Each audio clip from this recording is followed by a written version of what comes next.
If I could leave you with one thing only. After 40 years of standing on stages just like this one, after 40 years of telling the same stories to good people just like you, it would not be a secret. It would not be a trick. It would be one sentence. Work harder on yourself than you do on your job. That's it. That's the whole thing. That's the lesson I most want you to carry out of this room tonight. Let me tell you why. I grew up in Idaho, farm country, southwest corner of Idaho. I went to high school. I graduated. I went to college one year. And halfway through my second year, I decided I was smart enough. So I quit. One of my major mistakes. I should have stayed in school. But I thought, I'm smart enough to get a job. That's what life's all about, right? Get a job, pay your bills, work hard, stay out of trouble, keep your fingers crossed, hope for the best. A little while later, got married, got my little family going, and I'm out there doing what I thought was the best I could, but about age 25, I'm starting to struggle. I'd purchased a little more than I could conveniently pay for on time, and the creditors are starting to call. Hey, you told us the check was in the mail. What's the deal? And I'm getting embarrassed by that, big mouth me, with all the fancy promises I made to get married, and I'm way behind on those promises. Pennies in my pocket, nothing in the bank. Now here is a man, 25 years old, lives in America, got a beautiful family, every reason to do well, and he's messed up. That was me. And I want you to know I'm not telling you that to make you feel sorry for me. I'm telling you because I think there's somebody in this room tonight who knows exactly how that feels. Maybe you're out of work. Maybe the bills are stacked up. Maybe you made some promises a few years back you haven't kept. And you came here half hoping I had a way to fix the money and half hoping somebody would just look at you and not turn away. I'm not going to turn away. I sat in your chair. And then the miracle happened for me. Good fortune came my way. And who can explain good fortune? I don't know. My good fortune was, at age 25, I met a very wealthy man. His name was Mr. Shoaff, Mr. Earl Shoaff. A friend of mine had gone to work for him, and he started telling me about this man. He said, you've got to meet this man I've gone to work for. He's wealthy, but he's easy to talk to. And he's got a unique philosophy of life. So sure enough, shortly after that, I had a chance to meet this remarkable wealthy man. And I was impressed. He was wealthy. And sure enough, he was easy to talk to. I was so intrigued. Within a few minutes, I said to myself, if I could be like him, farm boy from Idaho, if I could be like him, I'd give anything. A few months later, this man took a liking to me, hired me, gave me a job, and I spent the next 5 years in his employ. And then, unfortunately, he died at the end of that period at age 49, his last 5 years. But the first 5 years of my new life, I got to spend with this remarkable man. And my dream came true. He coached me. He taught me. He taught me the books to read. He taught me the disciplines. He taught me the changes to make in my language and my personality. By the time I'm 31, I'm a millionaire. Now somebody says, well, Mr. Rohn, what happened? Well, strangely enough, during that second 6 years of my economic life, the government was about the same, taxes were about the same, my negative relatives were the same, the economy was about the same, prices were about the same, everything else was about the same, circumstances were about the same. Then how come I got rich? I'll tell you how come. I was not the same. Now don't miss this. That's the whole story right there. Same wind, different sail. Here's what Mr. Shoaff said to me. He said, here's the secret, Mr. Rohn. Learn to work harder on yourself than you do on your job. Once I got that, it turned my life around. He said, if you work hard on your job, you'll make a living. If you work hard on yourself, you can make a fortune. Think about it. Because if you'd have known me at age 25, you'd have said, Jim Rohn's a hard worker. I'm the guy. I don't mind coming a little bit early. I don't mind staying a little bit late. I don't mind that. You'd have said, well, Jim Rohn's a hard worker. And then you'd say, well, how come he's got pennies in his pocket and nothing in the bank and he's behind on his promises? Well, I was a hard worker, all right. But I was working hard on my job. I was not working hard on myself. Powerful day. The day I learned that. Now let me show you how a man slides downhill without ever deciding to. Because this is the part nobody tells you.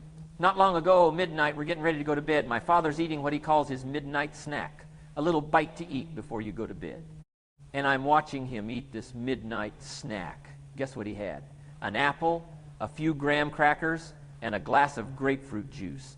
And I said, no wonder my father's so healthy. An apple a day keeps the doctor away. Good question for this intelligent audience. What if that's true? You say, well, Mr. Rohn, if that's true, that'd be easy to do. Then what's the problem? The problem is, it's easy not to do. It's easy not to adopt it as your own personal philosophy. And here's the trap. The guy messes up and says, a Hershey bar a day. And I say, no, you've been watching too much television. It is not a Hershey bar. It's an apple a day. You've got to be smarter in your philosophy than to fall for the Hershey bar. Now, here's why this matters tonight, my friend. Just because disaster doesn't fall on us at the end of the first day doesn't mean disaster isn't coming. One Hershey bar won't kill you tonight. That's the whole problem. You've got to be so smart that you look down the road and say, this error in my present judgment, what's that going to cost me in 1 year, in 6 years? Here's the formula for failure. A few errors in judgment repeated every day. And here's the formula for success. A few simple disciplines practiced every day. That's worth remembering. Write that one down. Now let me give you the words I lived by before I knew better. The words of the man going downhill. You could, and you should, and you don't. That's the language. What's a stronger word than don't? You won't. Don't might mean you're careless. Won't probably means you're stubborn. And either one is called disaster. If you should fish, and you could fish, and you don't fish, you get no miracle. You could change, you should change, you won't change. That's called accumulated disaster. And 6 years from now, you'll be explaining instead of celebrating. You'll have some ragged list like I had of reasons for not doing well. Pennies in your pocket. But watch how close the way up is. Could, should, don't is disaster. Could, should, and will. That's the doorway. Just start the process. Could, should, and will. And then, if you put it into action, the miracle belongs to you. Now, you might be sitting there thinking, Mr. Rohn, that all sounds fine, but I don't even know where to begin. I'm too tired. I'm too far behind. Let me tell you about the day I began. Because it didn't begin with inspiration. It didn't begin with me getting all excited. It began with disgust. Let me tell you about my own personal moment. Change doesn't start with inspiration. Change doesn't start with somebody getting excited. Change starts with disgust. Getting sick and tired of being sick and tired. One day I said, I've had it. And out of that one day, I learned about 4 emotions that can help change anything. And I want you to write these down because this is a framework you can carry out of this room. Number 1 is disgust, not at somebody else. Disgust with your own current condition, disgust with your own lack of results, saying, one day I've had it. I don't want to live like this anymore. I don't want to feel like this anymore. Number 2 is decision. After the disgust comes the decision. You decide. Number 3 is desire. You've got to want it. You've got to want the change more than you want to stay comfortable. And number 4 is resolve. Resolve is the promise you make to yourself, I will do it. Not I'll try, I will. 4 emotions, disgust, decision, desire, resolve. That's where it starts. And here's the good news. You don't have to wait for the new year. You don't have to wait for Monday. You can have your disgust tonight, right here in this chair. Now let me give you the bigger picture so you understand why this works. I used to think it was circumstances that ordered my life. If someone would have asked me at age 25, Mr. Rohn, how come you're not doing well? It would not have occurred to me to blame my philosophy. I found it much easier to blame the government, much easier to blame the tax problem. I used to say taxes are too high. The top tax rate when I first started paying taxes was 91%. I used to say that's too high. I used to blame the traffic, the weather. I used to blame circumstances. I threw all that old excuse stuff away. Some people found it, though, and they're using it these days. My old list. Here's what's exciting about each person's personal philosophy. That's what makes us different from dogs and animals and birds and cats and spiders and alligators. The ability to think, to use your mind, to process ideas, and not just operate by instinct. In the winter, I'm telling you, the goose can only fly south. What if south doesn't look too good? Tough luck. It can only fly south. But human beings are not like a goose. You can turn around, you can go north, you can go east, you can go west. You can order the entire process of your own life. Each person's personal philosophy is like the set of the sail. The winds of chance and circumstance blow for us all. The same wind blows on us all. The difference in where you arrive is not the wind. It's the set of the sail. And the set of the sail is your own personal philosophy. You don't need a better economy, my friend. You need a better philosophy. Now let me tell you about the seasons. Because life and business is like the seasons. You cannot change the seasons, but you can change yourself. Here's the number 1 major lesson in life to learn. Learn how to handle the winters. The winters come right after falls. And pray tell, how often? Every year. According to written history, for the last 6,500. And there's all kinds of winters. Not just the winter of the season. There's the winter when you can't figure it out. The winter when it all goes wrong. Economic winters, social winters, personal winters. When your heart is smashed in 1,000 pieces and the nights are unusually long, that's winter time. Now the question is, what do you do about the winters? Well, you can't get rid of January by tearing it off the calendar. But here's what you can do. Get wiser and stronger and better. Don't wish away the winters. That's called naive. Wish for the skills. Wish for the strength. Wish for the wisdom. Here's the second major lesson. Learn how to take advantage of the spring. Uniquely enough, spring follows winter. And pray tell, how often? 6,500 times. Those are good odds. Spring is called opportunity.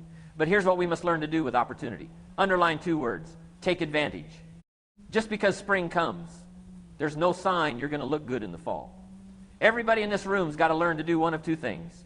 Plant in the spring or beg in the fall. And it doesn't mean you can't become a sophisticated beggar, but you don't need the reputation. Learn to plant in the spring. Here's the third lesson. In the summer, learn how to nourish and protect. As soon as you've planted your garden, the busy bugs and the noxious weeds are out to take it. And let me give you another word of advice. They will take it unless you prevent it. Nourish like a mother. Go after the threat to the values you've got like a father. Deal with the weeds. Kill the weeds. Nourish the garden and kill the weeds. And here's number 4. Learn to reap in the harvest without complaint. Take full responsibility. It's your crop. Whatever you've reaped, it's your crop. No complaint. And here's the next one. No apology. Powerful day when you understand the seasons. Now, I told you, the book part is the part that turns it. Let me tell you what Mr. Schoaf asked me. He said, Mr. Rohn, in the last 6 years, how much money have you saved and invested? I said, what? 0.